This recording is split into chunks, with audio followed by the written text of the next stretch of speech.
വരൂ കൂട്ടുകാർ, നമുക്കിന്ന് ഫ്രഞ്ച് ഫ്രൈസ് ഉണ്ടാക്കിയാലോ? അപ്പോൾ പോകാമോ? അപ്പോൾ നമുക്കാണെങ്കിൽ പൊട്ടാറ്റോ നന്നായിട്ട് കുഞ്ഞു അരിഞ്ഞ് ഈ ഷേപ്പിലാക്കണം. അതിനുശേഷം വെള്ളത്തിലിട്ട് നന്നായിട്ട് കഴുകി ഇതിൻ്റെ അഴുക്കൊക്കെ കളഞ്ഞ് ക്ലീൻ ആക്കണം. പിന്നെ തിളച്ച വെള്ളത്തിലോട്ട് ഇത് നമുക്കൊന്ന് പുഴുങ്ങിയെടുക്കാം. പുഴുങ്ങിയോ അവിച്ചോ നിങ്ങളുടെ നാട്ടിൽ എങ്ങനെയാണോ പറയുന്നത്, എങ്ങനെയായാലും 5 മിനിറ്റ് ഇത് നല്ലപോലെ വേവിച്ചെടുക്കണം. കണ്ടല്ലോ, സംഭവം നല്ലപോലെ തിളയ്ക്കുന്നുണ്ട്. സംഭവം റെഡി ആയിട്ടുണ്ട്.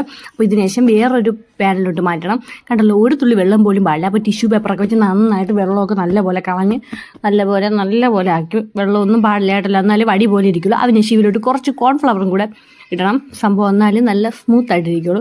ഇത് കൈ കൊണ്ട് തൊടാതിരിക്കാൻ പരമാവധി ശ്രമിക്കുക, അല്ലെങ്കിൽ പൊടിഞ്ഞു പോകാൻ ചാൻസ് ഉണ്ട്. പിന്നെ തിളച്ച എണ്ണയിലോട്ട് നമുക്ക് നേരെ അങ്ങോട്ട് ഇടാം. സംഭവം അടിപൊളി മണം വരുന്നുണ്ട് ഗൈസ്. ഇന്ന് പ്രത്യേകിച്ച് മണമൊന്നുമില്ല, എന്നാലും ഒരു മണമുണ്ട് കേട്ടോ.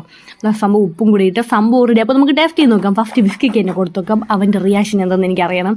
അപ്പോൾ കമോൺ എവരിബഡി.